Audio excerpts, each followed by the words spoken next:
Bueno, buenos días con todos y con Perfecto. todas. Gracias por estar Bueno, aquí.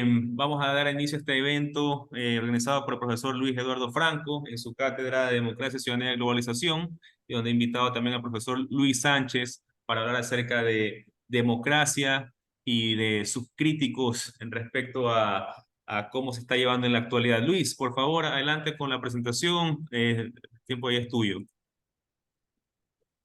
Muchas gracias por la oportunidad, a Luis, a Perdón, déjame una Luis cosa. Eduardo, que quisiera que te presente, Luis, para que Luis Eduardo te presente a Luis Sánchez, perdón, Luis Eduardo Franco, adelante. Ambos son Luis. Es que es, sí, bueno, yo solamente quería agradecer la prestancia, la dirección de carrera por hacer de esta clase de democracia, ciudadanía y globalización un evento para la comunidad universitaria en general y para la ciudadanía en general, ¿no? Por intermedio de los buenos oficios de Manuel Macías, asimismo agradecer al decano Leonel Fuentes, que también ha dado difusión al evento. Y bueno, tenemos ahora a un disertante muy docto en el tema sobre democracia. Él tiene un background filosófico jurídico como jurista, pero en los últimos años de su vida intelectual se ha decantado por la filosofía política. De hecho, está ahora desarrollando un doctorado en filosofía política en la Universidad Pompeu Fabra. Entonces, ¿quién mejor que él pueda a nosotros eh, da luces sobre ciertos temas para a partir de allí, por supuesto, iniciar el debate aclaratorio con preguntas de más profundización en torno a las dudas que tenemos? De acuerdo a nuestro plan académico, es la segunda clase de la unidad 2 sobre democracia. Los estudiantes ya han tenido un primer acercamiento a las diversas teorías contemporáneas de la democracia y vamos a ver cómo el profesor Sánchez problematiza todas estas y a partir de allí mostrar ciertas dudas y aclaraciones. Yo sin más le doy la palabra a Luis Sánchez, agradeciendo la prestancia de la dirección de carrera y de la Universidad de Guayaquil en general por darnos esta oportunidad. Luis, puedes iniciar. muchas gracias, Luis Eduardo, muchas gracias, Manuel, por la oportunidad y también agradeciendo al decano Leonel, a quien tuve la oportunidad de conocer cuando estuve hace poco en Guayaquil, junto con el profesor Moreso. La idea de este evento es más bien hacer un diálogo en torno a, pues, a aspectos fundamentales de la teoría de la democracia. Y en este sentido, en esta modalidad de diálogo, yo voy a ir soltando ideas con alguna, digamos, con una estructura mínima, pero a la vez dando la posibilidad, estando abierto para que en cualquier momento cualquiera de los participantes quisiera que haga algún tipo de acotación o algún tipo de distinción o de dándome agradecimiento, arrancaría. Entonces yo lo primero que tendría que decir sobre este tema es que hay que hacer dos grandes distinciones cuando hablamos de democracia. En primer lugar, el título es Democracia fugitiva, entre el exceso de democracia y la insatisfacción democrática. Estos dos últimos términos, expresiones, exceso de democracia, ya es algo que viene, ya tiene casi unos 50 años, ya más adelante lo iré desplegando y desarrollando. Y la insatisfacción democrática es un término una expresión que ha venido apareciendo últimamente en la política ordinaria del día a día. Por ejemplo, la expresidenta y actual vicepresidenta de Argentina, Cristina Kirchner, lo ha utilizado en sus últimas intervenciones o a manera de cátedra.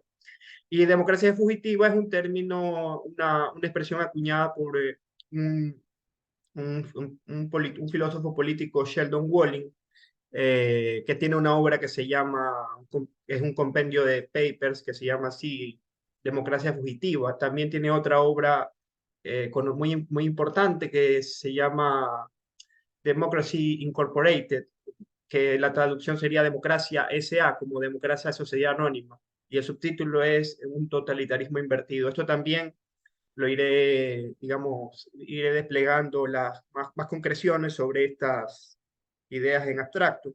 Bueno, entonces decía que para arrancar, hay dos distinciones. En primer lugar, es resulta estéril hablar de la democracia en abstracto, en general, sí en singular, como que si la democracia fuera uno de esos conceptos o ideas puras, propias del mundo de las ideas de este filósofo siempre citado y poco leído como Platón, cuyo acceso a estos conceptos puros es muy restringido y solamente es para los filósofos y los sabios. Entonces, no, de hablar así de la democracia no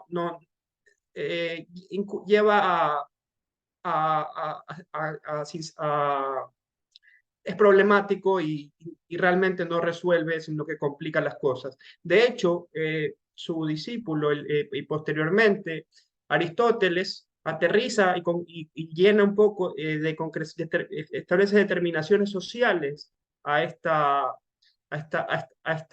expresión democracia y habla que es más bien una constitución o una forma de gobierno, pero que es histórica. Y Aristóteles la define por oposición, digamos, hace una distinción inicialmente, que él opone, dice, la democracia es el gobierno de los pobres y la distingue de la oligarquía, que es el gobierno de los ricos.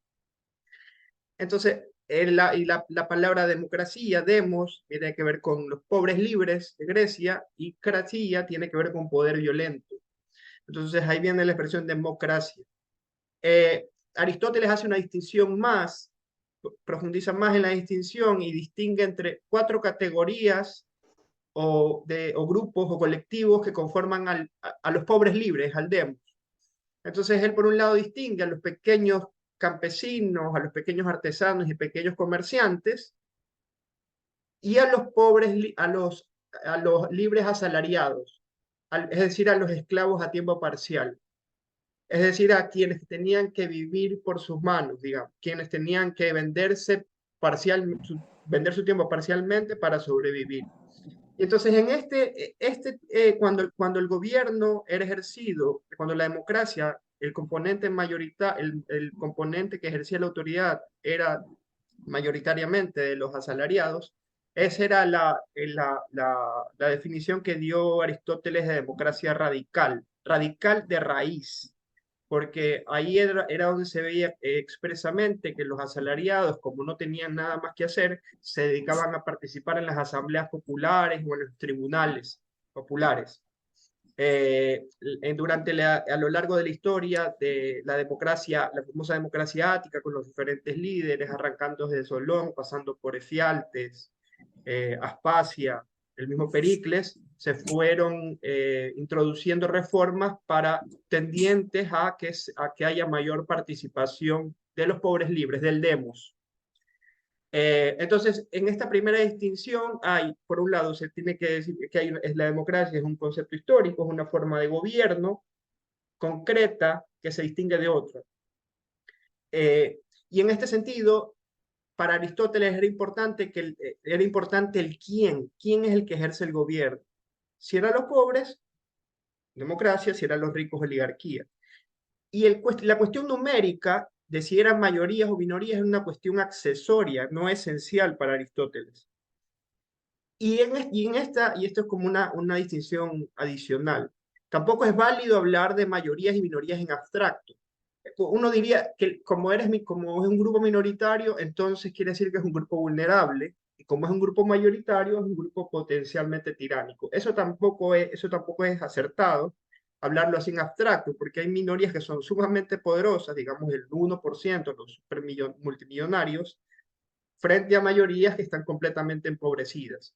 Eso por un lado. También hay otra cuestión importante que es necesario distinguir si estamos hablando de una democracia, de un gobierno democrático, de un Estado central, de una potencia mundial, para quien el derecho internacional público le es indiferente, frente a un Estado que es periférico, que mantiene una dependencia económica o geopolítica. Un Estado que puede imponer sanciones económicas o embargos o bloqueos ilegales desde el punto de vista del derecho internacional público frente a un país que está sobreendeudado y que está sujeto a los condicionamientos del Fondo Monetario Internacional, por ejemplo. Entonces hay que hacer distinciones. Y en este sentido, en la actualidad, el concepto de democracia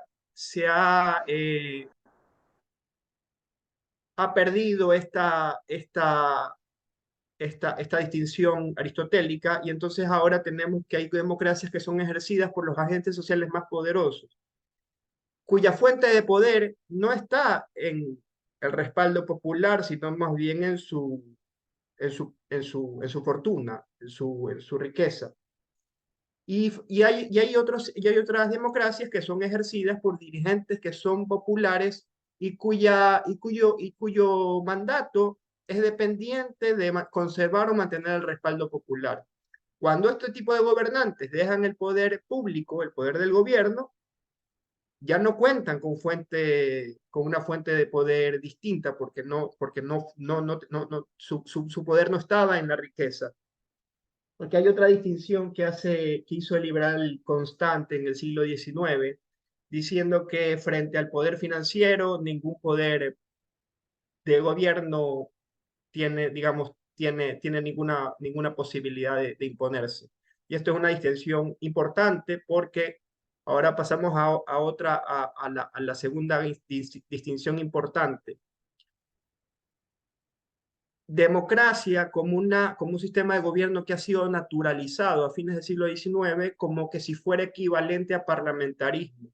Ya sea un parlamentarismo monárquico tipo el español o un parlamentarismo republicano tipo Francia o Ya no como que si fuera, ¿sí? no hay nada. Tengo ganas de comer. Entonces es como que naturalizar democratizar, digamos, naturalizar la democracia como se hizo a fines del siglo XVIII y hacerle equivalente a su componente liberal, hacer esta fusión de democracia liberal y naturalizarla como si la democracia necesariamente tenga que ver o tenga que limitarse a la representación electoral. Y esta es una distinción importante porque el mismo un liberal del siglo XX, muy connotado y relevante como Isaiah Berlin, retomando la distinción de Constant del siglo XIX, dice, fue claro, fue contundente al decir que era un hecho intelectualmente incómodo el que el liberalismo y la democracia no sean compatibles, porque ambos manejan dos conceptos de libertad distintos. Por la tradición liberal mantiene el principio de igualdad ante la ley o la famosa expresión oligarquía isonómica, es decir, en tanto y en cuanto yo sea dueño de mi cuerpo y yo lo puedo vender como fuerza de trabajo, yo soy libre. Y entonces el instituto del contrato yo puedo aceptar voluntariamente contratar o no con una persona vendiéndole mi fuerza de trabajo.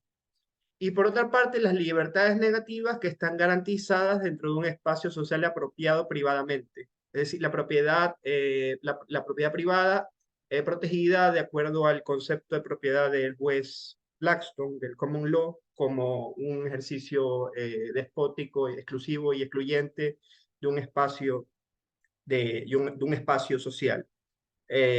La tradición democrática, por otro lado, tiene que ver con la extensión universal, precisamente de las condiciones materiales que permiten a una persona ser libre, es decir, independiente de la voluntad arbitraria de terceros.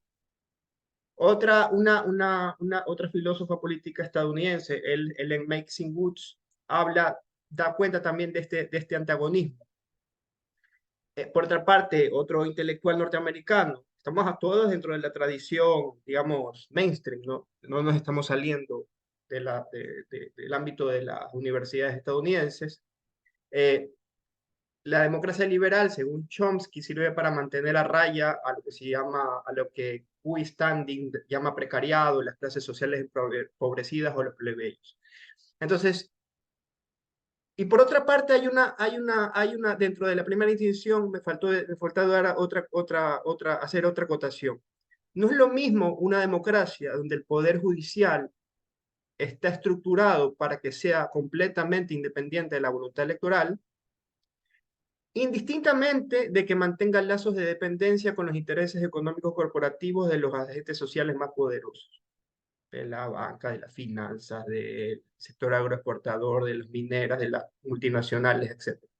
Y un poder judicial que es supremo para determinar el contenido del ordenamiento jurídico y no solamente de eso, sino el alcance de sus competencias, independientemente del texto, incluso cuando falla contra la norma expresa, como ha sucedido en algunos casos históricos. Y que sería un poder judicial, al ser supremo, con un mandato irrevocable, incontestable e inimpugnable por el pueblo. Esas serían las dos primeras, de entrada, las dos primeras grandes distinciones que querría hacer.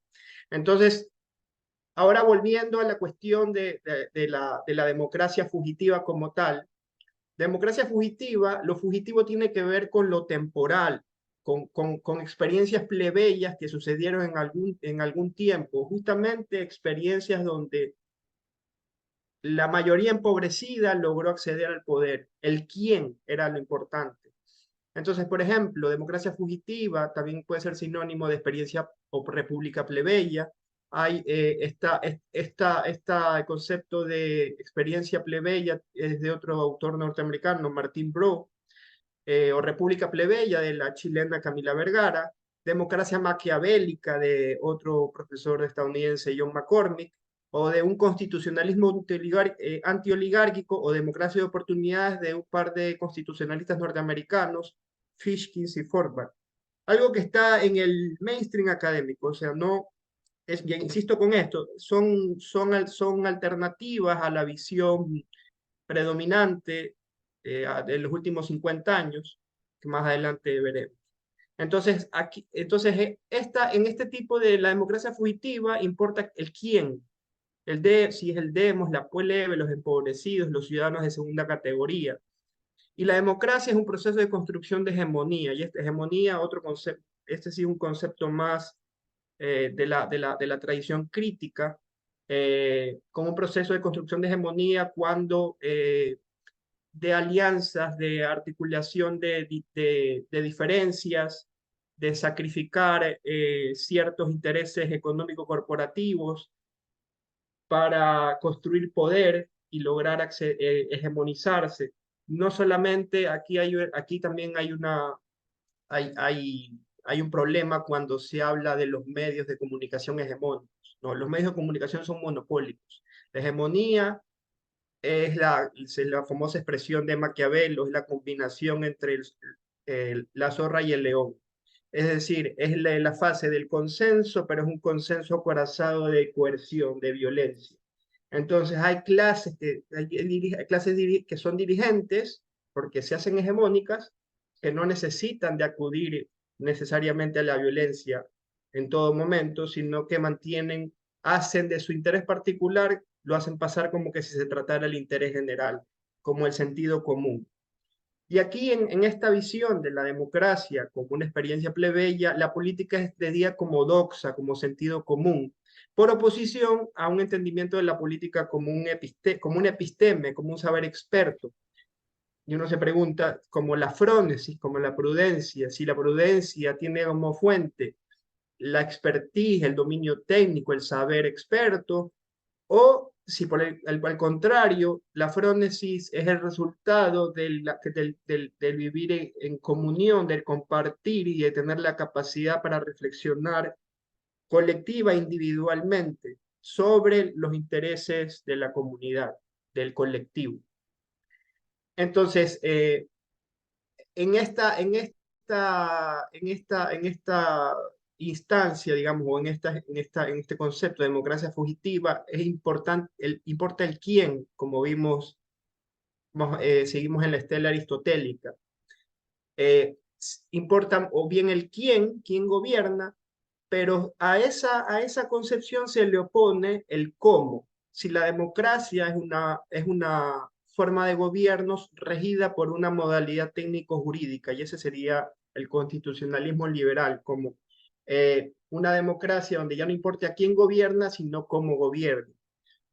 Entonces, se trataría de un gobierno limitado por esta modalidad técnico-jurídica, por este constitucionalismo liberal, deliberativo, gobierno limitado, de frenos y contrapesos, independencia judicial, donde hay algunos ámbitos tecnocráticos que deben ser supremos, por ejemplo, el control constitucional o, por ejemplo, la política monetaria o los organismos internacionales de los que depende la interconexión global, por ejemplo. Pero la pregunta aquí es, ¿quién custodia al custodio? Es la famosa pregunta en el debate Kelsen-Schmidt, porque finalmente hay alguien que decide si se cumplen o no los parámetros técnicos jurídicos que imponen el cómo. Y este es el viejo debate que tuvo Norberto Bobbio, el gran politólogo italiano y jurisconsulto del siglo XX, con los comunistas y socialistas, especialmente italianos, que eran de los más fuertes de Europa durante el siglo XX.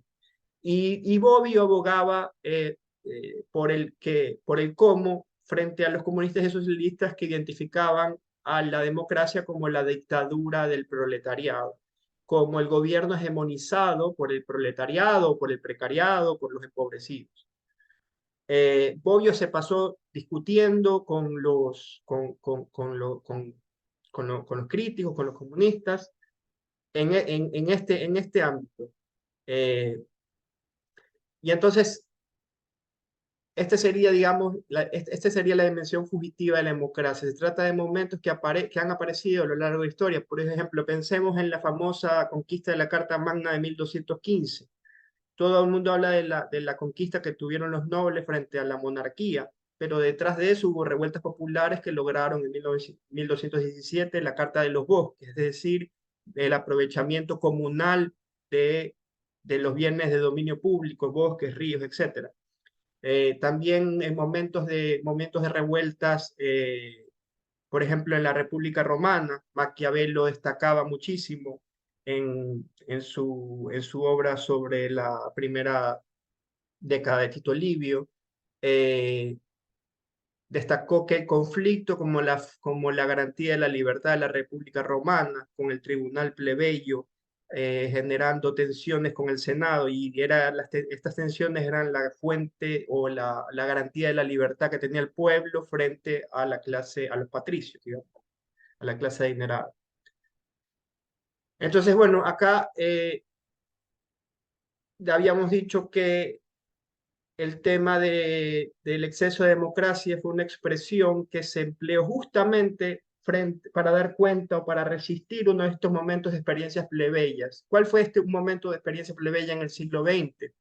En Estados Unidos, en la década del 60, con el movimiento de los derechos civiles en Estados Unidos, de los afroamericanos, del feminismo, de los nativos americanos, de los que protestaban contra la guerra de Vietnam, es decir, pacifistas, de los sindicalistas.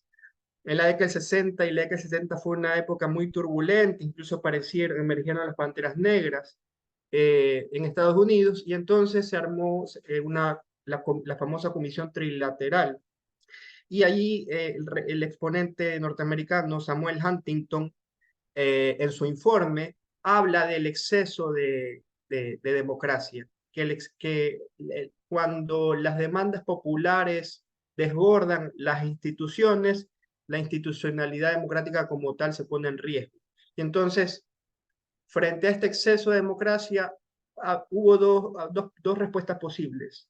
O bien la respuesta más conservadora, que era disminuir los ámbitos y espacios donde la participación popular pudiera ser determinante, y retomando el viejo principio político oligárquico desde la época de los presocráticos y socráticos, que es la idiocia, es decir, relegar a la ciudadanía a que se interese exclusivamente por sus asuntos personales o particulares, es decir, fomentar la apatía política, desincentivar la participación, crear más espacios de decisión tecnocrática, es decir, de saber experto, hacer de la política un ámbito de epísteme, de experticia, retirar de los ámbitos de los asamblearios las decisiones democráticas, decisiones que antes se tomaban por mayorías.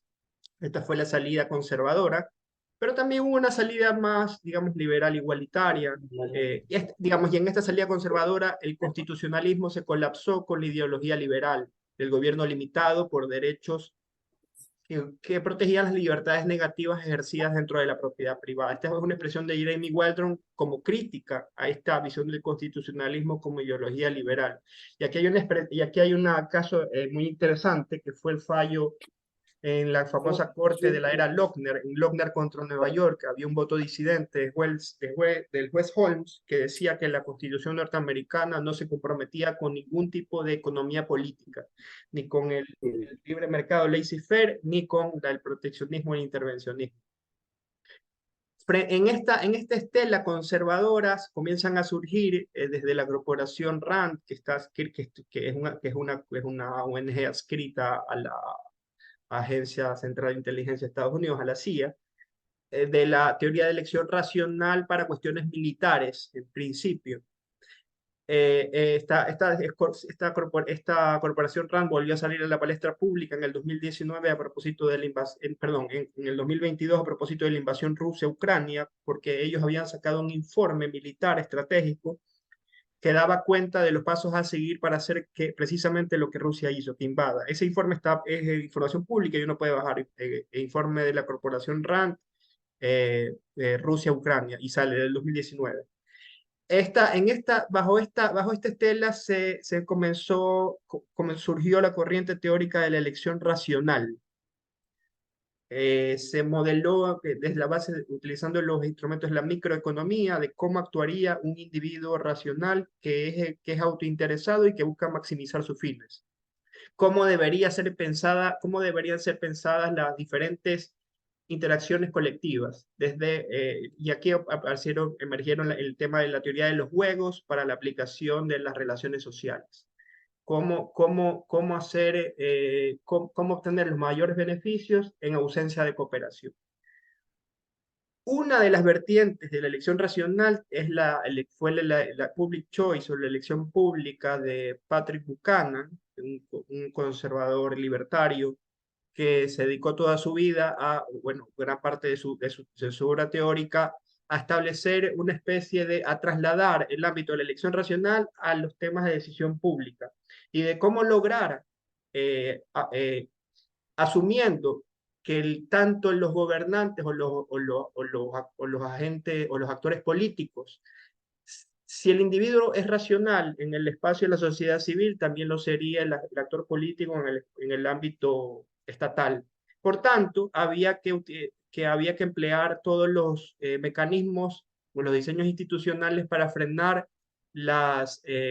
esta racionalidad maximizadora de los agentes gubernamentales, de la misma forma que había que hacerlo con los ciudadanos comunes, con el consumidor común. Entonces se equiparaba al ciudadano con el consumidor.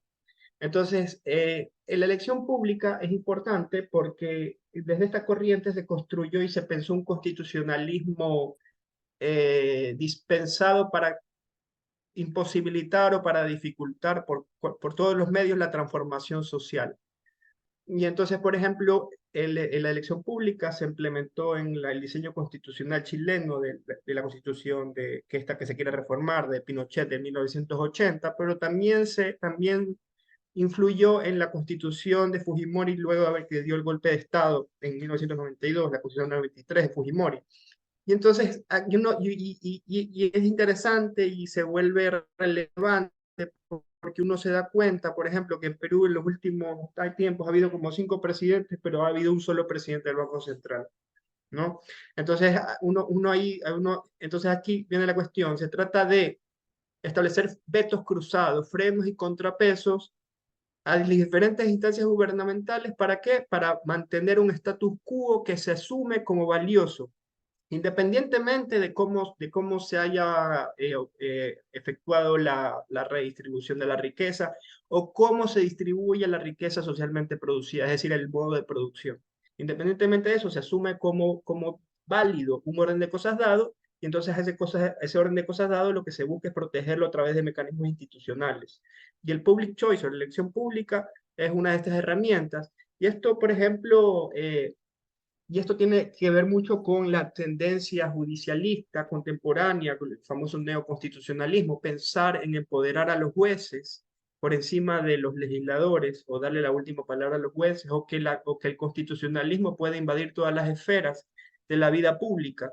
Pero al final que toma la decisión última y suprema son los jueces de la Corte Constitucional o de la Corte Suprema, dependiendo del tipo de control que se ejerce.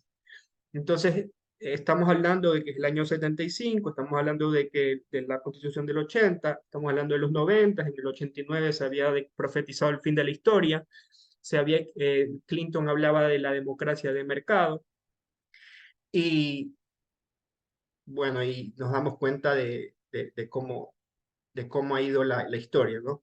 Frente a esta salida conservadora también tuvo una respuesta más liberal igualitaria, digamos, de inspiración rawlsiana, digamos, una visión más progresista, pensando que el desarrollo social se va a dar conforme avanza el progreso del civilizatorio de la humanidad. Aquí se trata de hablar de que la democracia no es buena en sí misma, sino es buena en tanto y en cuanto produzca y arroje las mejores decisiones. Y para que haya las mejores decisiones es necesario que todos los potencialmente afectados por una decisión puedan participar de la deliberación. Rawls pensó, por ejemplo, que las altas magistraturas o la Corte Suprema estadounidense eran como el dispositivo institucional que garantizaba la razón pública. Eh, el problema con esta visión deliberativa es que asume o da cuenta de la necesidad de que tiene que existir unas precondiciones materiales, las famosas condiciones materiales de la libertad, para garantizar que la deliberación sea de calidad y sea valiosa en sí misma. Eso eh,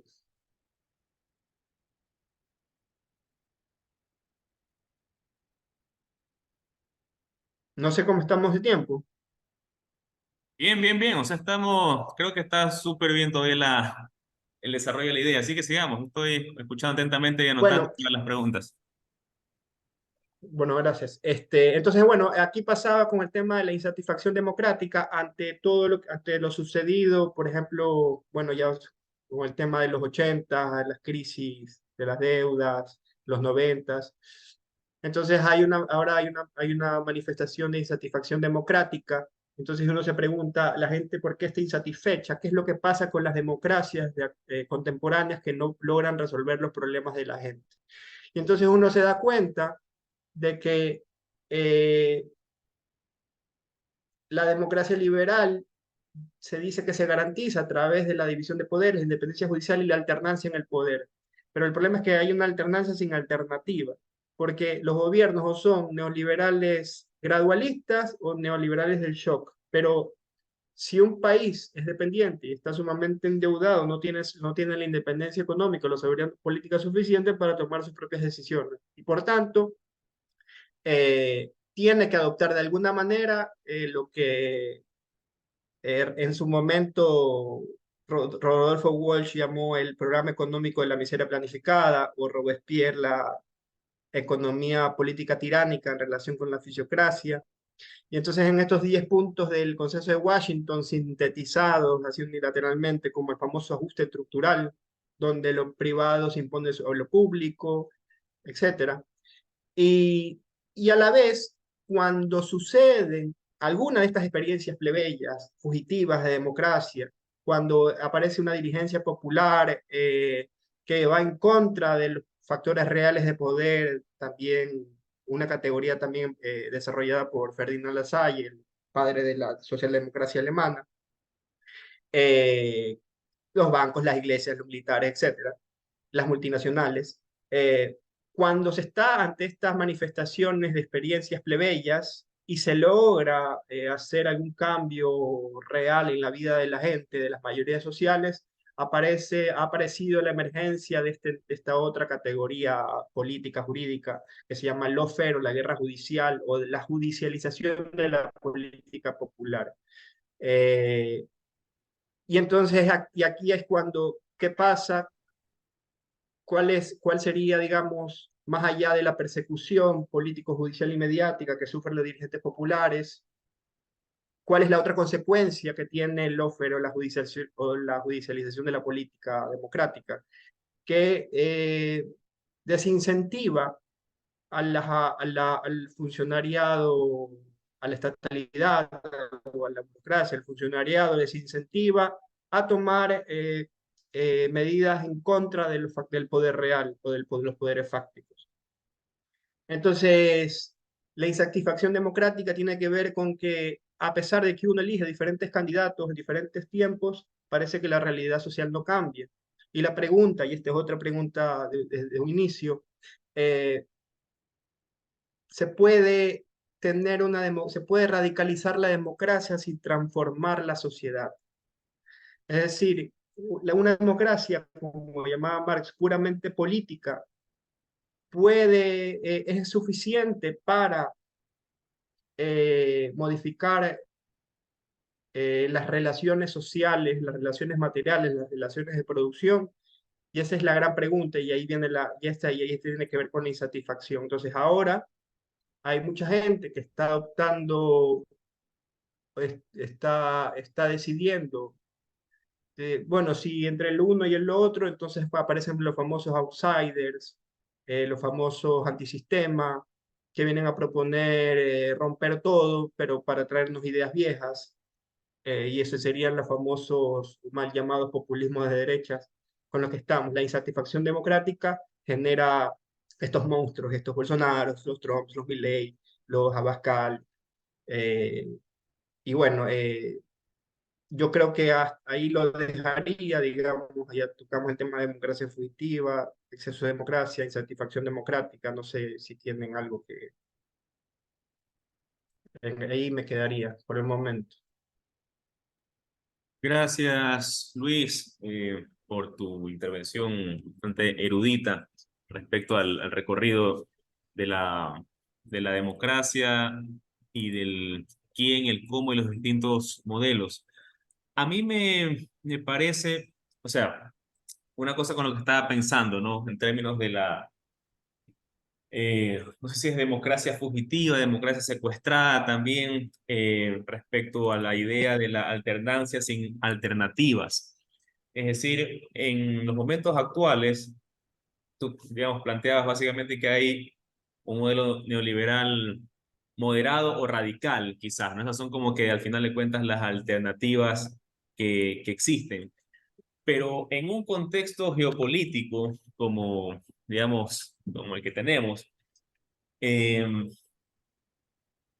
es bastante complicado salir de esas dos posibilidades, ¿no? E incluso si tomas ciertas medidas que puedan tratar de ser una alternativa, o gobiernos que han tratado de ser alternativa, tiene generalmente a todo un bloque de países o liderados, digamos, igual por una de las potencias, que terminan generando sanciones, asfixiando la economía. Entonces, ¿cuál, digamos, en estos términos, l- la salida es no democrática o cómo ves, digamos, justamente la liberación en la parte de ese secuestro, ¿no? Eso por un lado. Y lo otro, hay una parte clave que para mí es en la que yo trabajo mucho, que tiene que ver con asuntos de participación ciudadana, de liberación e inclusión en los procesos de tomas de decisiones. Y justamente hoy día, por ejemplo, y en algunos casos como tal, eh, se toman, hay gobiernos que no están tomando o haciendo procesos participativos reales, es decir, son más bien formales, etcétera. Pero las decisiones tampoco son tan terribles. Y en muchos casos, procesos participativos, eh, que se dan quizás en un contexto de baja formación política, baja educación política, las decisiones que se toman pueden ser riesgosas de no ser las mejores. Es decir, se puede equilibrar esa parte de, digamos, qué tanto las decisiones tomadas popularmente son siempre las mejores, ¿no? Y qué tanto a veces las decisiones políticas tomadas desde los gobiernos no son siempre malas. ¿no? Porque, por ejemplo, te puedo decir un caso específico, estaba pensando en el gobierno de Guayaquil ahora último, ¿no? Me parece que, y de lo que he podido estar trabajando en algunas cosas, es poco participativo, es poco inclusivo en sus procesos de toma de decisiones, pero las decisiones que han tomado no son tampoco malas. Y en ciertos procesos participativos en los que yo he sido parte, donde hay mucha deliberación pública con organizaciones sociales, dirigentes barriales, dirigentes de base, las decisiones que se proponen son quizás no las mejores ni las más técnicas, ni incluso las más respetuosas en términos de derechos humanos, por decirlo así. Es decir, en un momento justamente de democracia, de insatisfacción democrática, también hay muchos deseos o necesidades de tomar decisiones y medidas mucho más autoritarias, dictatoriales, violatorias de derechos humanos. Entonces, ¿cómo tú crees que se puede equilibrar esa parte? Digamos, ahí hay dos ámbitos de dos preguntas que se me estaban ocurriendo mientras tú estabas hablando. Bueno, muy interesante, muchas gracias. Sí, a ver, definitivamente, y volvemos a la primera distinción, una cosa es hablar de una democracia dependiente, sometida completamente a los condicionamientos, por ejemplo, del Fondo Monetario Internacional, porque está completamente endeudada, una democracia en un contexto donde los gobiernos vecinos son de otra orientación política. Por ejemplo, se me ocurre que se armó un grupo de Lima para destituir a Maduro Ujú. y se impusieron sanciones y embargos desde el año 2014. Y claro, uno diría, ¿y cómo se puede? Y precisamente por eso es que hablar de qué democracia estamos hablando. Entonces la pregunta ¿es un problema de democracia o es un problema de imposibilidad de ejercer la democracia? Es decir, es una hipocresía a nivel del derecho internacional público de decir, por ejemplo, que reprocharle a Maduro su economía política o sus políticas económicas cuando tienen un cepo y le impide crecer o desarrollarse porque, por ejemplo, no tiene bloqueado, etcétera, ¿no? Pues, podemos poner ejemplos de eso. Entonces, la cuestión tiene que ver con si estamos hablando de grados de dependencia o de independencia, de soberanía o de falta de soberanía. Ahora, la política no es algo cerrado, no es algo predefinido, y yo creo que las experiencias de construcción popular son importantes y allí es donde el proceso de contrahegemonía se vuelve relevante y ahí es donde precisamente, donde habría que recurrir a la teoría para inspirar o para modelar una praxis política de construcción de poder popular. Y esto se está escrito, digamos, hay una anécdota muy importante, un documental, justamente a propósito de los 50 años del golpe de Estado contra Salvador Allende. Él pretendía hacer la vía democrática al socialismo y lo entrevistan al embajador estadounidense de la época y dice, pero ¿cómo se les ocurre si esto Lenin ya lo había dicho Ujú. decenas de años atrás? Entonces, ese es un problema, pero no, eso no quiere decir entonces que nos quedamos en los brazos cruzados porque somos una democracia secuestrada, porque estamos completamente sujetos a los condicionamientos del Fondo Monetario, porque si no elevamos la edad de las jubilaciones, si no recortamos las pensiones, si no reformamos el Código Laboral para flexibilizar y tercerizar las relaciones laborales, entonces no nos van a dar el adelanto y vamos a quedar impagos y el de riesgo país se va a disparar a 5.000 puntos. Bueno, si pensamos de esa forma, entonces, claro, no habrá salida, pero yo creo que justamente este proceso de construcción hegemónica de la zorra y el león, que está muy teorizado por Lenin y especialmente por Gramsci, nos puede servir de insumo y de ayuda para tratar de construir el poder popular, pero desde la localidad, desde lo local. Y una vez que se construye desde lo local, uno puede ver y buscar y articular alianzas. El mismo expresidente Chávez en el año 99 asume el poder y en el año 2002 le dieron un golpe de Estado. Y después todo lo que, para bien o para mal, ¿no? Pero el tema es todo lo que él logró hacer por sí mismo, sin estar condicionado, independientemente si lo hizo bien o lo hizo mal. Y esto me da pie para lo otro. tú me hablas de me consultas sobre decisiones participativas participativas populares frente a decisiones técnicas. Y aquí yo creo que tiene que ver, aquí yo soy muy escéptico respecto de los resultados de las decisiones en los ámbitos tecnocráticos y tiene que haber estudios empíricos sobre las cuestiones. Por ejemplo, el endeudamiento en la crisis de los 80 de la deuda externa no fue un problema de decisiones populares. Hubo dictaduras militares simplemente que persiguieron los intereses de las oligarquías locales. Y toda la década del 90, en los 80 y los 90, pasamos en revueltas y protestas sociales y quiebras y dramas, éxodos masivos. Y esto no tenía que ver por decisiones populares, tenía que ver con decisiones de técnicos que se perseguían intereses. Entonces la cuestión es realmente, hay una dimensión técnica real que por puro conocimiento que pueda ser a políticas, especialmente en cuestiones de economía política. Esto es lo que yo quisiera enfocarme. Quizás en temas de moralidad pueda ser diferente. Eh, por ejemplo, si tenemos una hegemonía muy fuerte de las iglesias evangélicas, pensar en que una decisión deba ser tomada por las mayorías sobre temas de los derechos reproductivos, cuando estamos en presencia de una hegemonía fundamentalista, me parecería un problema. Pero ahora, en cuestiones de economía política, en cuestiones que afectan los bolsillos, en lo real, digamos, en la materialidad, digamos, siempre va a haber argumentos técnicos que le den la razón al poder. Y eso es lo que suele suceder normalmente con las instancias tecnocráticas, por ejemplo, con la Corte Constitucional Ecuatoriana. Ha sacado el fallo del matrimonio igualitario, algunos fallos ambientalistas, pero en lo medular acompañó, bueno, el tema del juicio político ya fue, y el tema bueno, el contexto político en el que estamos, la Corte Constitucional es la gran responsable.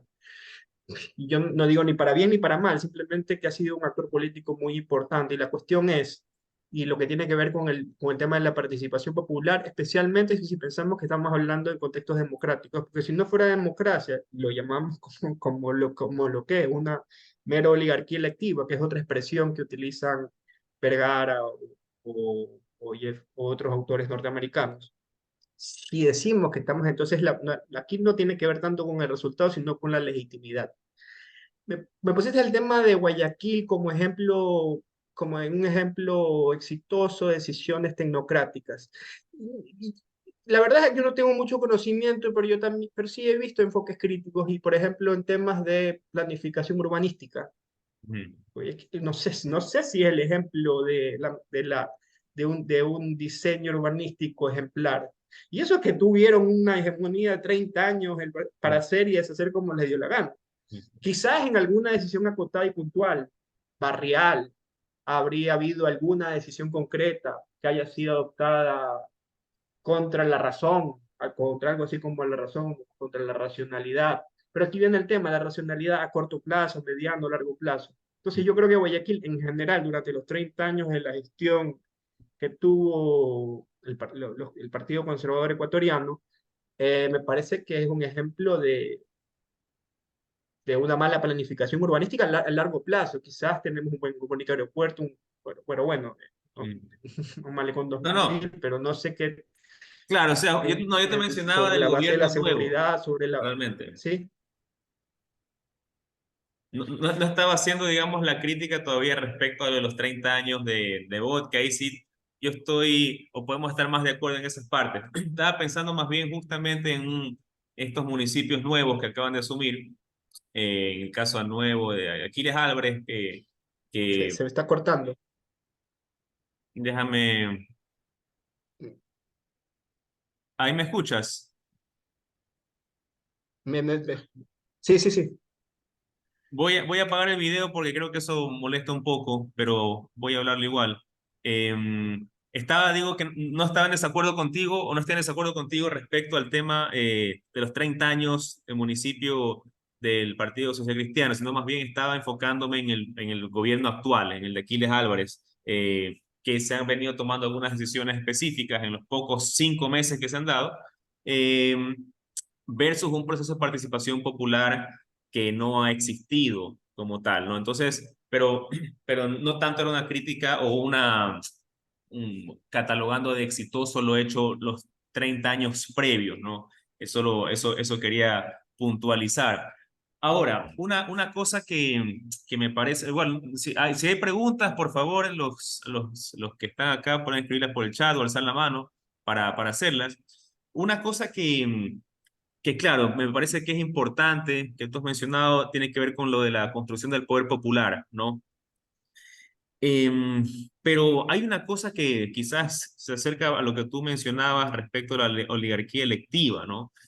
Y es qué tipo de participación realmente existe y capacidad de influencia existe, ¿no? Porque yo a veces de broma, o en medio de serio, en medio en broma, digo, la participación ciudadana está para el pueblo, digamos, pero el lobby es de los ricos. Y al final de cuentas, el lobby quizás y el cabildeo tiene mucho más influencia en los procesos de toma de decisiones que los procesos de participación ciudadana más, digamos, esperados, más, los que causan más expectativas ciudadanas, pero que terminan siendo a veces más tipos simbólicos, poco efectivos, ¿no? Entonces esa construcción del poder popular, em, y claro, ¿qué tanto finalmente estamos haciendo, tú le has llamado quizás como hipocresía, yo le diría más como un tipo de fachada, una máscara, una pantomima, pero que realmente no está teniendo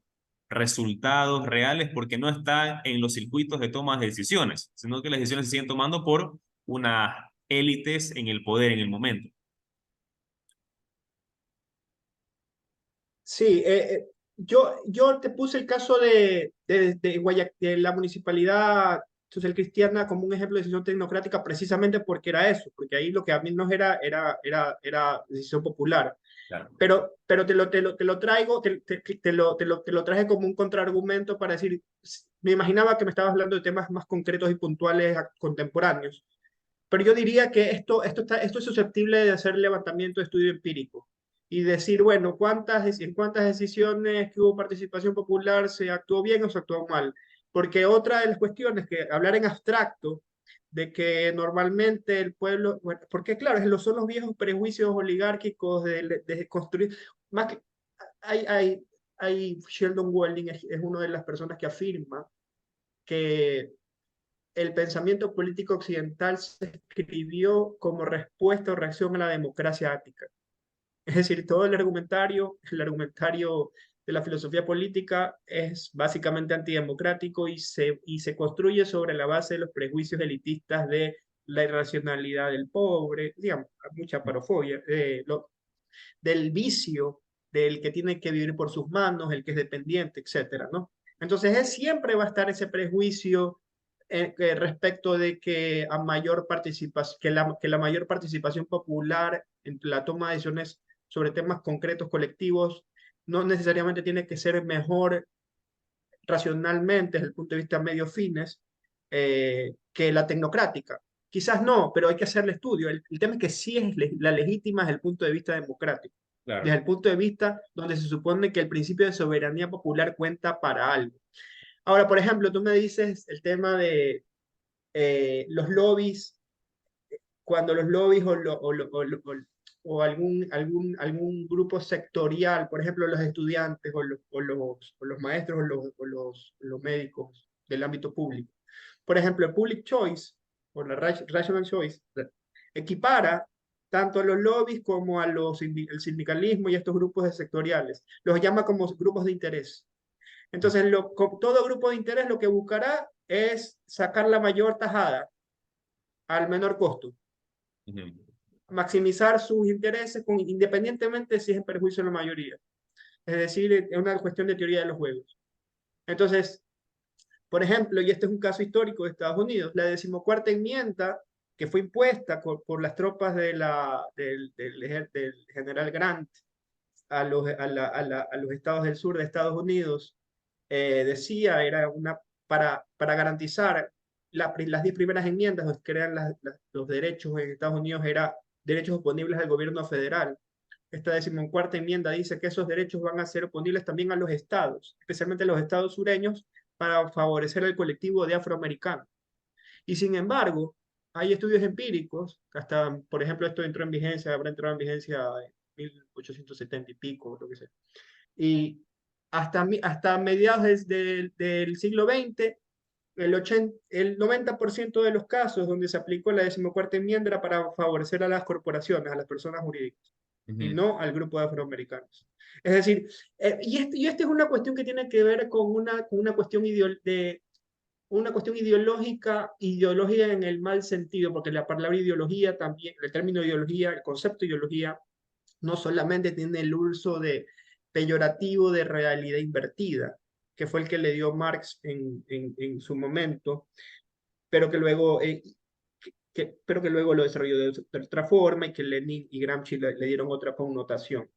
Entonces, para los demócratas liberales, o más bien para los liberales, pensar que la gente vota cada tanto, periódicamente, en elecciones relativamente libres y competitivas, y relativamente universales, porque no sabemos, por ejemplo, en Estados Unidos, si tienes algún récord policial, te sacan del padrón electoral.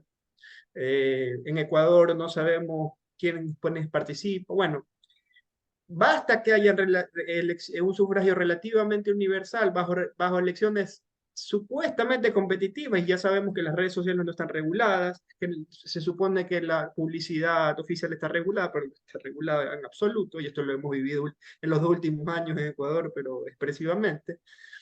Entonces, el liberal tiene esa creencia que cada vez que uno deposita el voto, cada 2 o 4 años, ejerce una igual influencia política.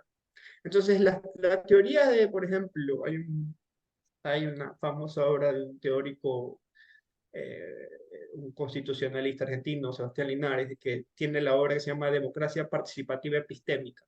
Él hablaba de que las personas, la ciudadanía, bueno, la ciudadanía o sea, el colectivo que tiene la propiedad de ser ciudadano, de sujeto de derecho propio, porque omitimos a los migrantes irregulares, etc. Que ellos pueden participar en pie de igualdad cuando deciden y votan.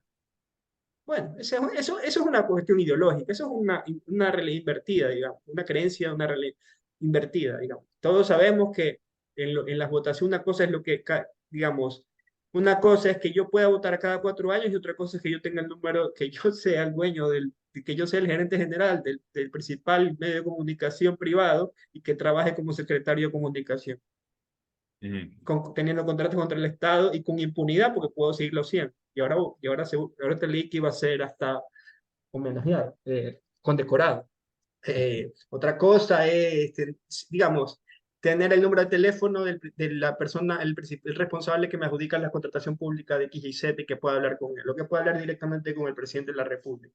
Entonces, y aquí es donde se hace la distinción de la democracia de oportunidades o la república plebeya o este tipo de expresiones para dar cuenta de este fenómeno plebeyo. Hay ciudadanos que somos de segunda categoría, que solo podemos expresarnos mediante un voto, mediante un sí o un no, frente a otras personas que tienen el número de teléfono de todos los políticos y que pueden pedir todos los favores. Ahora, y esto es curioso porque la tendencia contemporánea en los grupos de filosofía política, incluso esta oportunidad de votar se lo objeta, porque como el pueblo se ha equivocado votando Brexit, votando Trump, aun cuando Trump no tuvo la mayoría electoral, votando Bolsonaro, aun cuando Bolsonaro pudo llegar a ser lo que fue porque Lula estaba preso ilegalmente, como ya fue demostrado. Como el pueblo se ha equivocado, entonces también no habría que darle tanta importancia al voto. O sea, en vez de tratar de fortalecer la participación popular, lo que estamos buscando es mermar, mermar el mínimo poder que nos puede dar rayar en una papeleta cada tanto tiempo, Ujú. por los dirigentes políticos que querríamos. Y aquí es donde se me había quedado suelta la cuestión anterior, la falta de alternativa. Fíjate que ya con la opinión consultiva de Colombia para la Corte Interamericana de Derechos Humanos, 7 personas, bueno, 6, porque Zaffaroni votó en contra y despachó eso sin problema. Resulta que la sola existencia la sola posibilidad de reelección indefinida vulnera la Carta Democrática Interamericana y vulneran la Convención Americana de Derechos Humanos, por ejemplo. Ahora le quitan, bueno, Zaffaroni estuvo, no sé si alguno de ustedes, y dijo, bueno, que hay un problema, porque una cosa es que alguien pueda postularse y otra cosa es que sea reelegido. Para ser reelegido uno tiene que conservar el respaldo popular. El presidente Lazo disolvió la asamblea, pero no fue tonto, pues no se lanzó nuevamente, pues sabía que nadie iba a votar por él. Y eso tiene que ver con su forma, con su vínculo de confianza entre el mandante y el mandatario. Ujú. Y esta institución de confianza y fideicomiso es muy importante para la democracia, que se ha perdido en esta dimensión liberal de la democracia.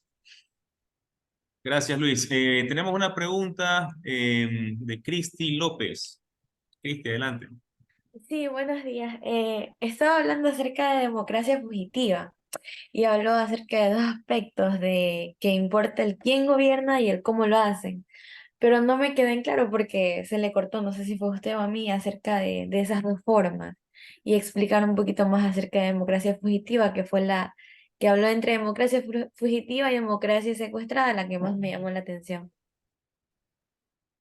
A ver, básicamente la democracia fugitiva es decir que la democracia no es propiamente una forma de gobierno, sino que son experiencias plebeyas que surgen, que irrumpen históricamente en algún momento determinado.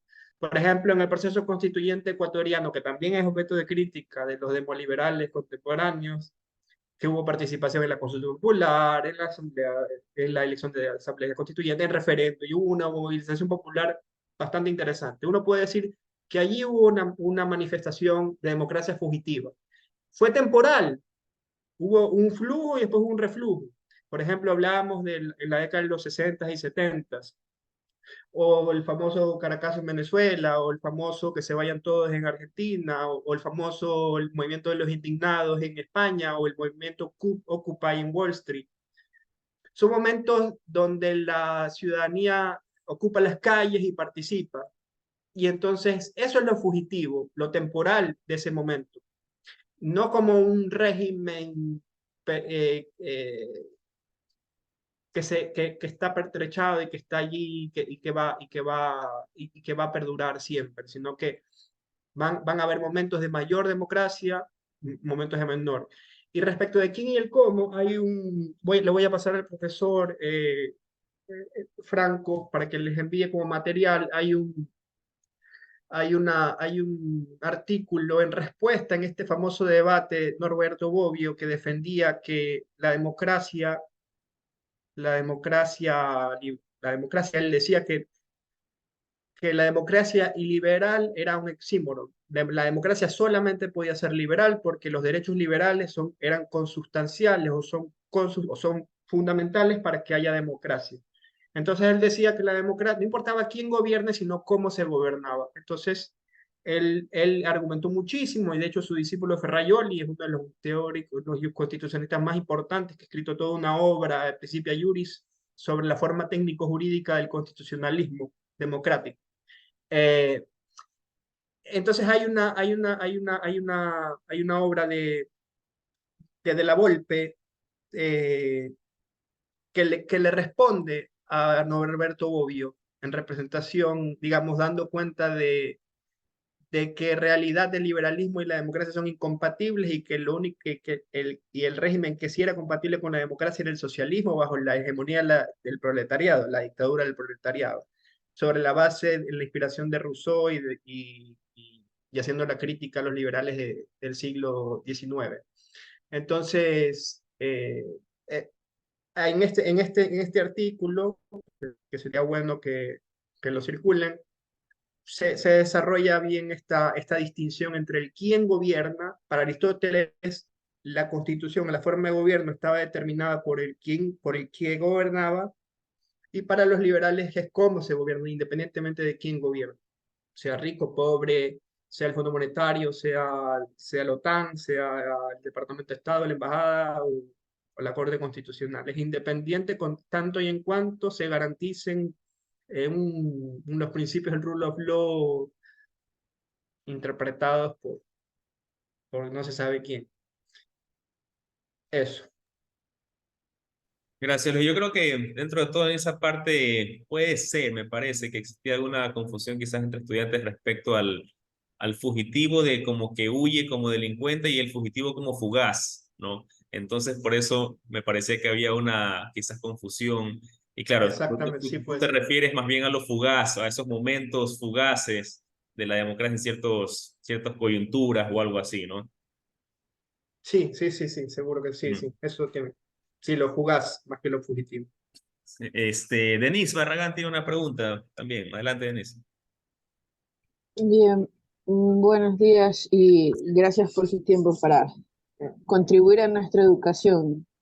Eh, Resulta pavoroso que el condecorado por el presidente Guillermo Lasso eh, en algún momento haya dicho en televisión nacional que no iba a dejar sus negocios por ser funcionario, porque ser funcionario público es efímero y su negocio, pues, uno de los principales medios de comunicación del país era básicamente de largo plazo, sino eterno, sin consecuencias, con una fiscalía dormida y una contraloría igual de dormida.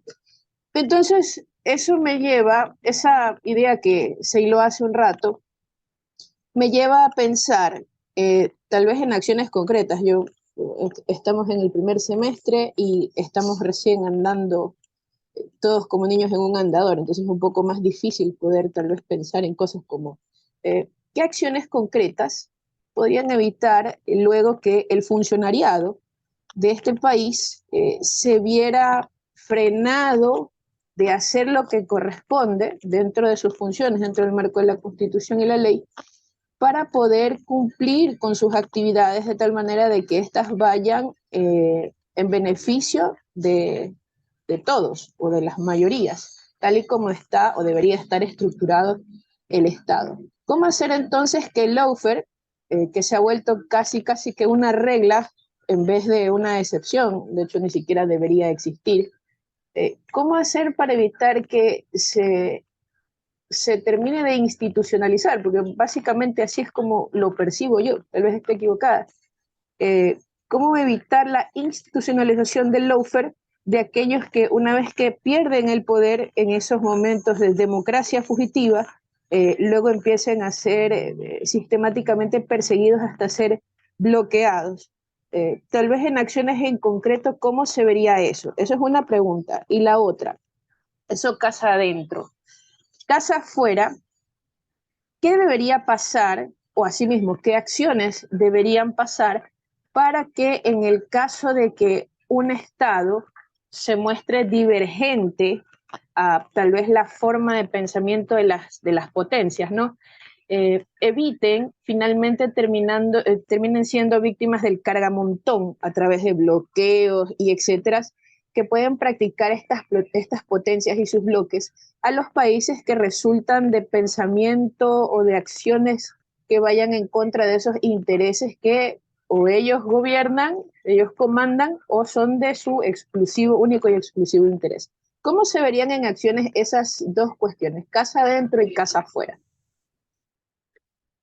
Muchas gracias por su pregunta. A ver, lo primero que nada es que el poder real, factores reales del poder, es igual a impunidad.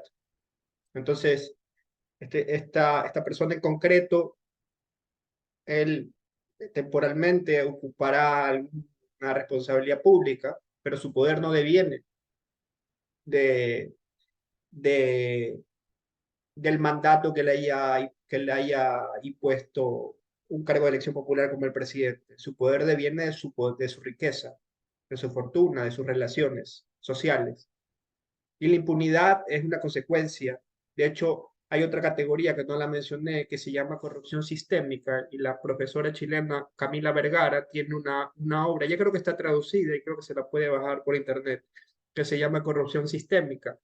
La corrupción no es una cuestión de unas cuantas manzanas podridas, no es una cuestión de una práctica sistemática de quid pro quo, es decir, de pago, de pago por recibir algo.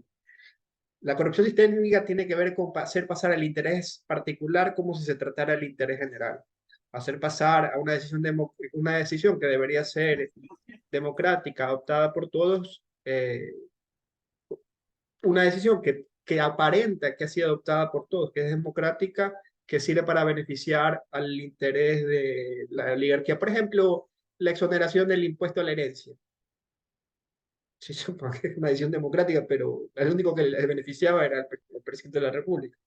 Entonces, el poder real, los factores reales de poder tienen que ver con la impunidad. Y esto me vincula con lo otro, con el hegemón. Bueno, y es porque esta es otra, el término hegemonía es un término polisémico, tiene diferentes significados. Y en el contexto, por ejemplo, de hablar de, ya se está volviendo a hablar de imperialismo, se está volviendo a hablar de dependencia, que eran palabras prohibidas en la década de los 80 y 90 con el colapso del muro de Berlín, pero ya se ha vuelto a retomar estas categorías de la teoría crítica. Entonces, es muy difícil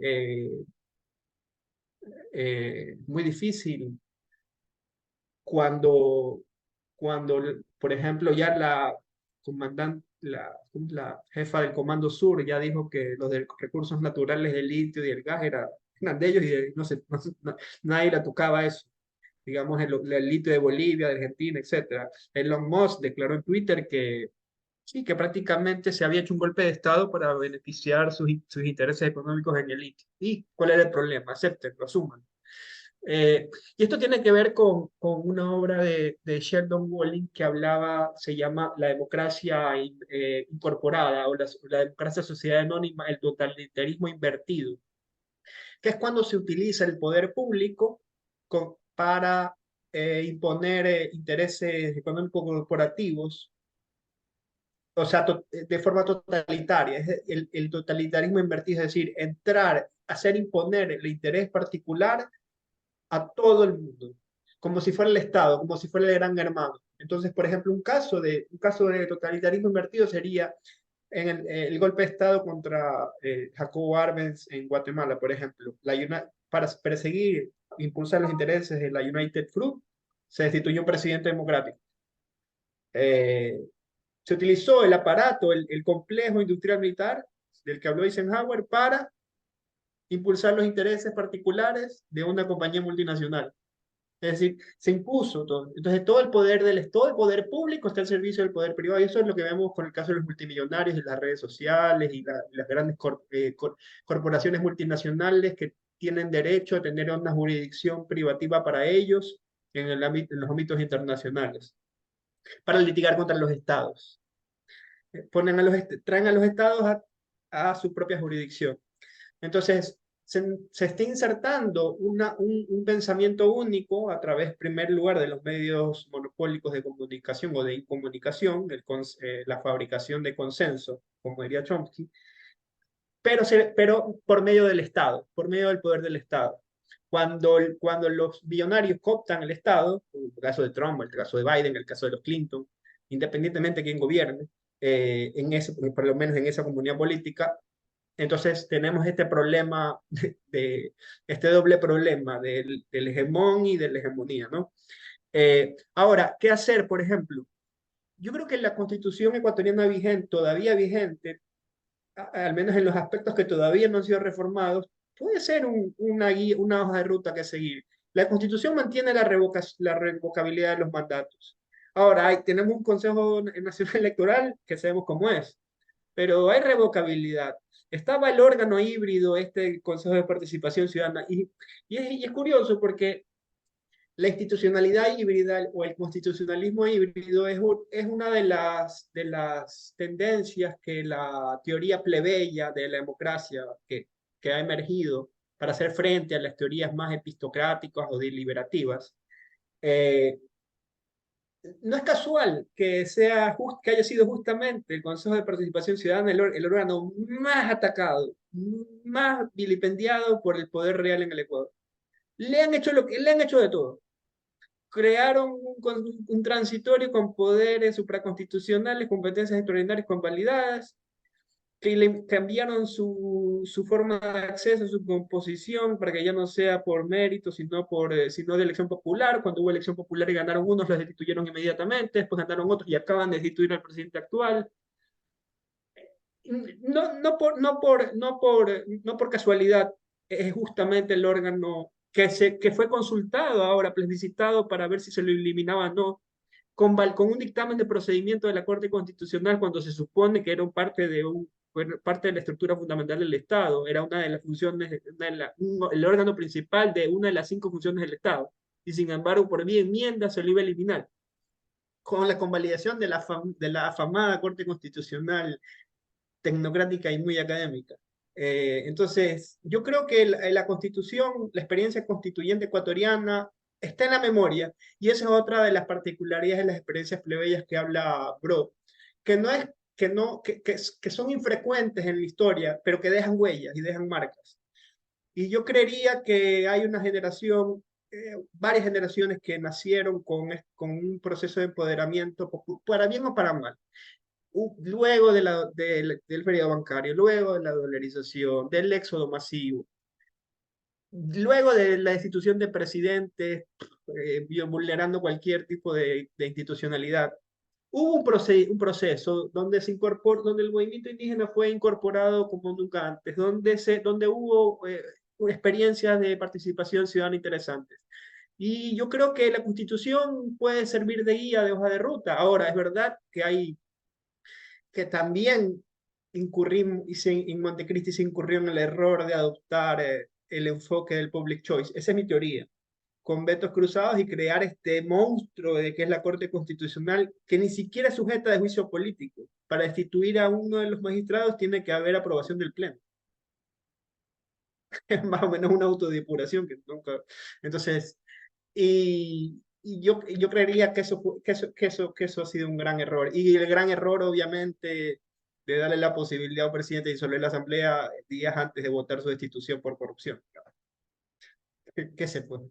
Entonces, esos vetos cruzados, ahí vemos, ¿no? Tenemos la disolución vía parlamentaria y tenemos la vía ejecutiva y tenemos la destitución por el juicio político. Vetos cruzados. Bueno, el presidente tenía la carta ganadora. Y quizás él lo hizo pensando en el quién, ¿no? No siempre el quién es el que representa a las mayorías sociales. Gracias, Luis. Luis Eduardo, no sé si tú quieras acotar algún asunto. Sí, bueno, si nadie más va a preguntar, quisiera hacer algunas cuestiones, unos señalamientos.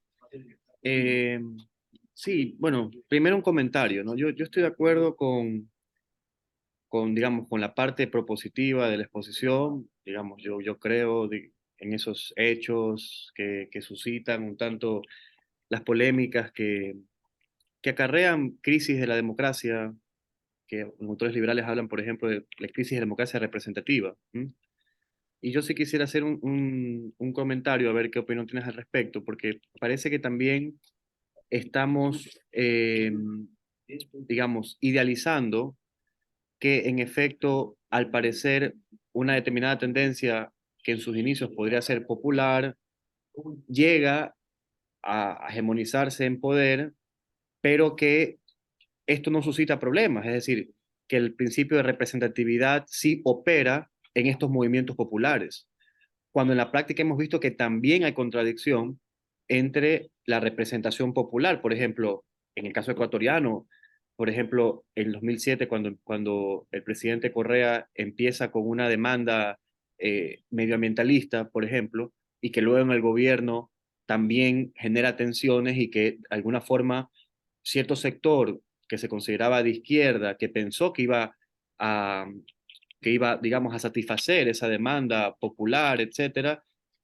al hegemonizarse, al ganar poder popular, un poco paradójico, o para otro tipo de pueblo, luego también hubieron tensiones con esos movimientos, o también con el movimiento indígena, que también venían de representación de estos colectivos. Entonces, sí me parece que sigue manteniéndose los problemas tú hablas también, lo has hablado aquí muy de paso, pero en otras discusiones lo hemos tenido, de la relación fiduciaria que debe de haber entre el mandatario y el mandante.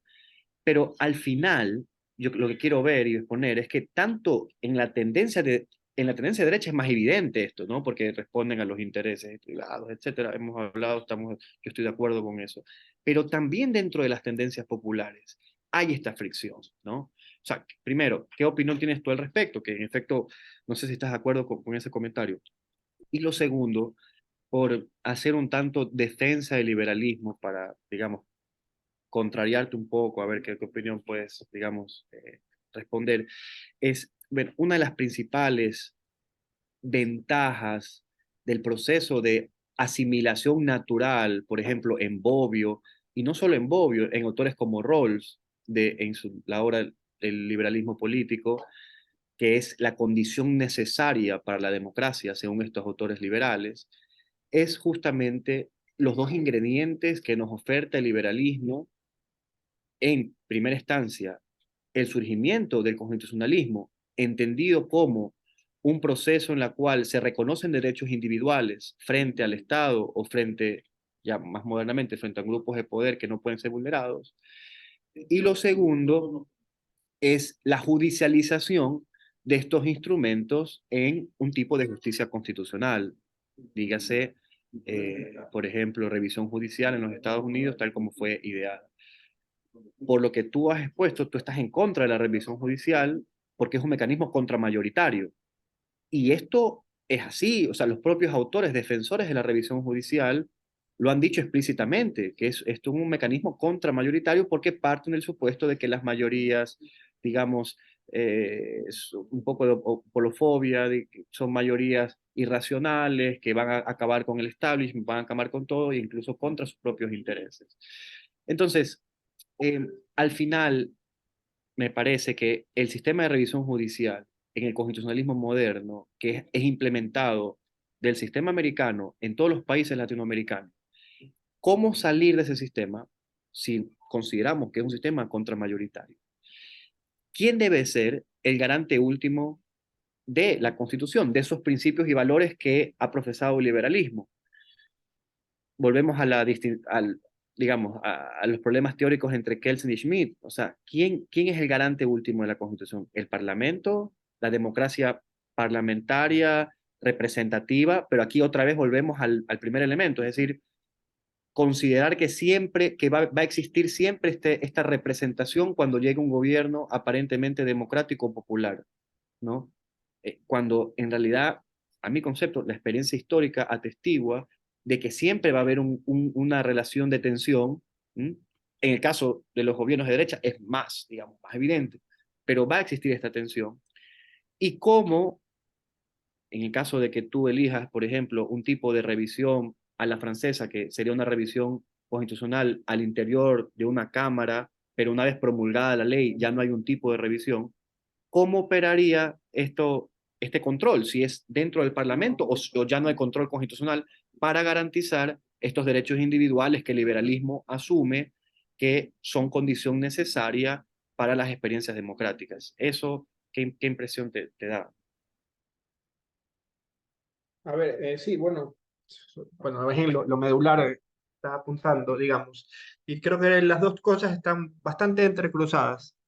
A ver, en primer lugar, vuelvo a la primera distinción, mayorías versus minorías. Se supone que la revisión judicial de las leyes es un instituto contramayoritario porque ya las mayorías están representadas en el Parlamento y por tanto lo que se busca es proteger a las minorías.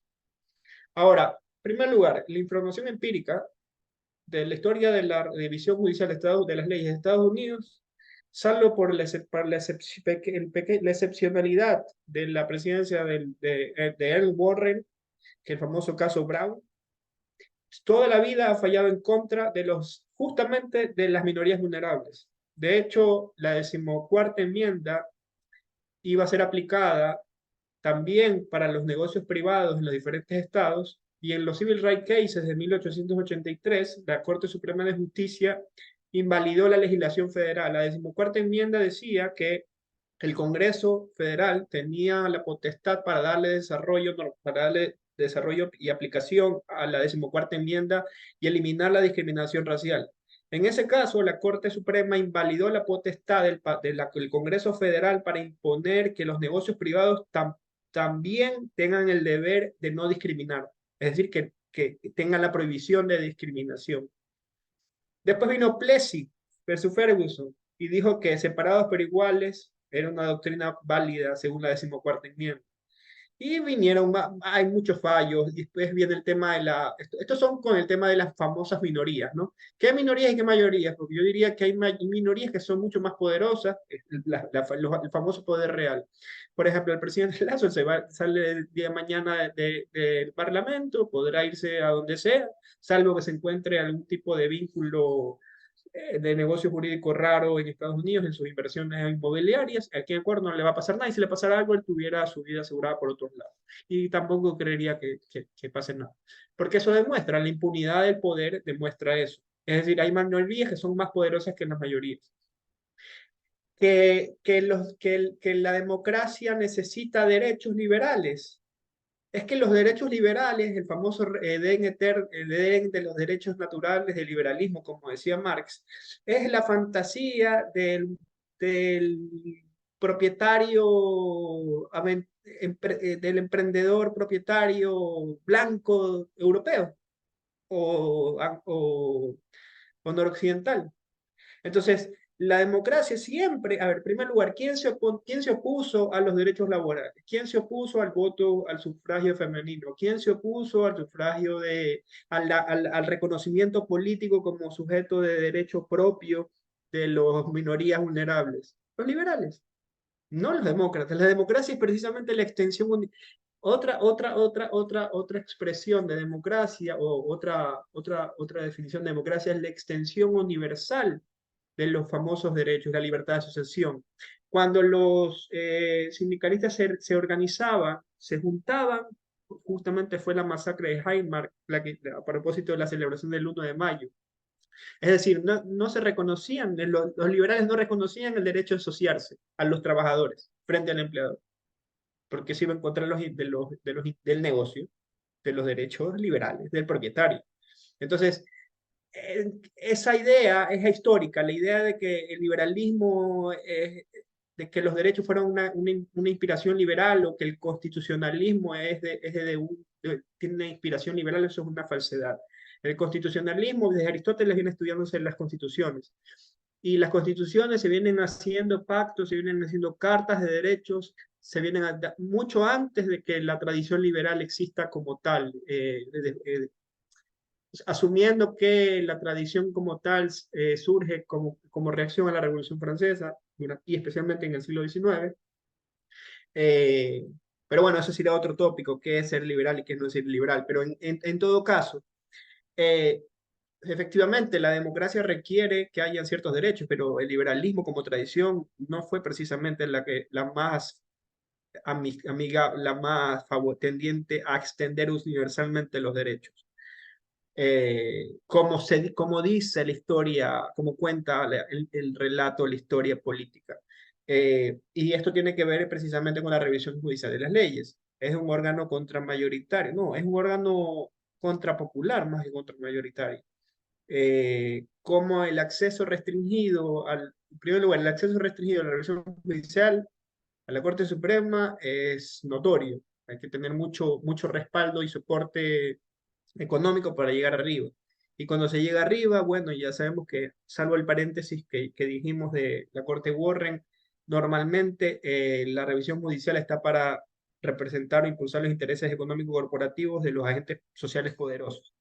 Y esto tiene que ver con lo otro. Entonces dice, entonces, ¿cuál es la alternativa? Y bueno, y si fuera el caso, como habíamos dicho, que la representación electoral no agota toda la tradición democrática, que la tradición democrática siempre tuvo un componente representacional, pero esa representación se manejaba bajo relaciones fiduciarias, desde el Instituto Republicano, el fideicomiso entre mandante y mandatario, el mandante, el pueblo, frente al mandatario, a diferencia del liberalismo que entiende la relación política como vínculo contractual, donde yo no puedo rescindir el contrato sin sanción. En cambio, en el fideicomiso, basta que el mandante pierda la confianza sobre el mandatario para romper la obligación política. Entonces, ¿qué pasa si viene un parlamento de delirantes y decide legislar en contra de los intereses de las mayorías sociales? Se le revoca el mandato, precisamente porque es un mandato fiduciario. Y eso pasó justamente en la experiencia de la Revolución Francesa, en la Primera República Francesa, cuando la Gironda controlaba la Asamblea Constitucional, el partido de la Gironda, y se les revocó el mandato a todos los representantes de la Gironda. Y entonces ahí se declara la Primera República Francesa y se expide la primera constitución republicana del 1793 que nunca entró en vigencia.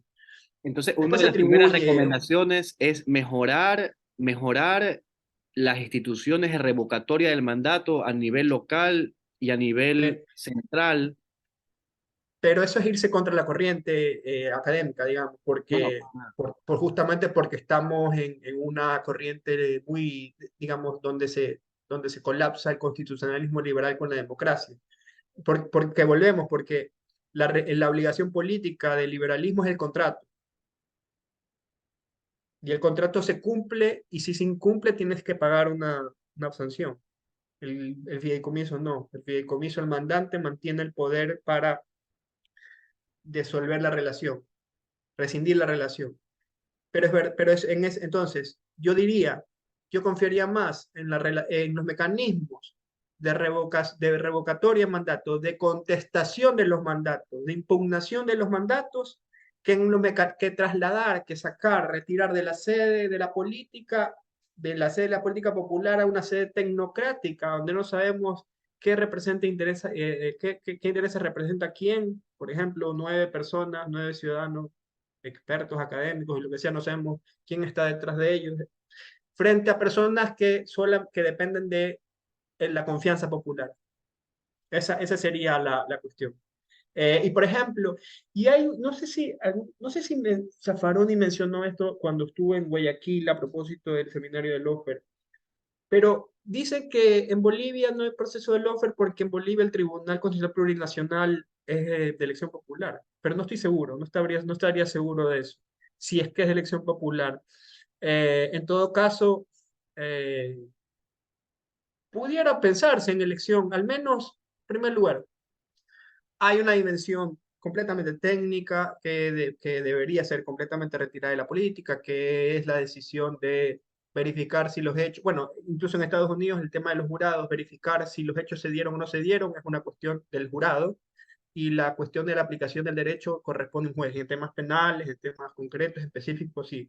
Ahora, si estamos hablando de la racionalización o la cristalización del interés general en una ley y yo la quiero tumbar porque estoy en desacuerdo y acudo a donde gente como yo, que está en la corte representando mis intereses, y tumbo un proceso legislativo porque sí, porque alego que hay unos derechos que se me vulneraron, y claro, puedo argumentar jurídicamente, y para eso tenemos un montón de escuelas interpretativas del derecho constitucional, para darnos la razón o para no.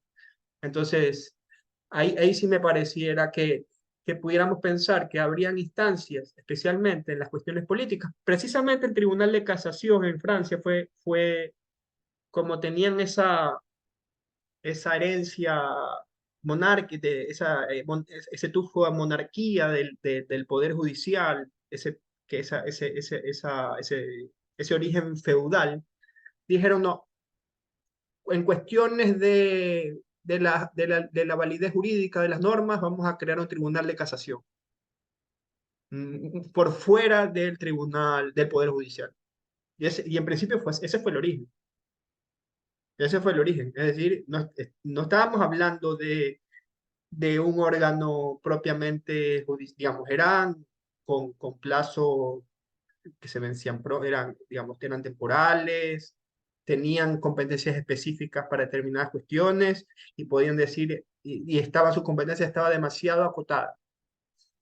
No es como ahora, que ahora puedo agarrar una norma y empezar a legislar. Por ejemplo, en Argentina reactivaron una ley derogada hace 15 años para autoasumir la presidencia del Consejo de la Magistratura. Eso pasó en Argentina hace poco, hace un año. Es decir, se declaró la inconstitucionalidad de una norma después de 15 años para poner en vigencia otra norma que le daba la presidencia de la magistratura al presidente de la Corte Suprema de Justicia que estaba decidiendo ese caso. Como el tema del blindaje del Trujillato. ¿Quién decide que las competencias extraordinarias fueron válidas constitucionalmente? La Corte, que fue designada por el Consejo. Si decían lo contrario, entonces era nula su nombramiento. Entonces, actuar como juez y parte me parece que es un principio del derecho procesal que debería ser mínimamente incontrovertible, ¿no? Pero cuando y esto tiene que ver también con el tema del neoconstitucionalismo, cuando se le amplían las competencias jurisdiccionales para invadir todas las esferas de la vida pública y incluso de la esfera privada de las personas, entonces yo creo que más que democracia tendremos otra forma de gobierno. Y para Aristóteles o era democracia o era oligarquía. Yo digamos que mantenemos esa visión materialista de la política, ese historicismo metodológico aristotélico, de inspiración aristotélica, maquiavelista, de Marx, de Rousseau, de Marx, etc., ¿no? Y seguimos esa estela.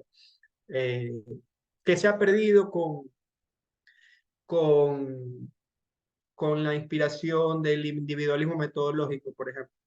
Pero bueno, eso ya es otro tema. Luis, muchísimas gracias. Ha sido súper interesante todo. La verdad, creo que el estudiante, y bueno, también esto va a quedar grabado. Lo vamos a promocionar también por las redes de la carrera de Ciencias Políticas. Entonces, creo que va a ser de bastante provecho para todos los que lo puedan ver en algún momento. Y bueno, ver esta postura crítica de la democracia, ¿no? Que justamente en estos días estamos entrando a semana de exámenes. Algunos de los trabajos tienen que ver con preguntarse y responder quién gobierna y cómo gobierna, ¿no? Entonces, justamente basado también en esta, digamos, forma aristotélica de clasificar constituciones, modos de gobierno, etcétera, ¿no? En todo caso, te agradezco mucho, Luis. No sé si quizás Luis, creo que se le cortó a Luis Eduardo la señal porque lo veo congelado. Y vista creo que ya no hay más preguntas, también por agradeciendo tu tiempo. Bueno, ha sido un gusto tenerte acá. Esperamos que pronto también podremos tener algún otro tipo de conversación o cuando estés acá en Ecuador, vernos y poder tener una relación más cercana en ese sentido. Muchísimas gracias. Estaré encantado de poder volver a participar. Y les agradezco su atención y su participación. Y para mí ha sido un gusto, así que me quedo bastante complacido por esto. Muchísimas gracias, Luis Eduardo. Muchísimas gracias, Manuel. Y a todas las personas todos los estudiantes. Muchas Bueno, gracias, chao. Luis. Gracias. Pasen bien. Gracias. Chao. Buenas noches. Chao. Buenas noches.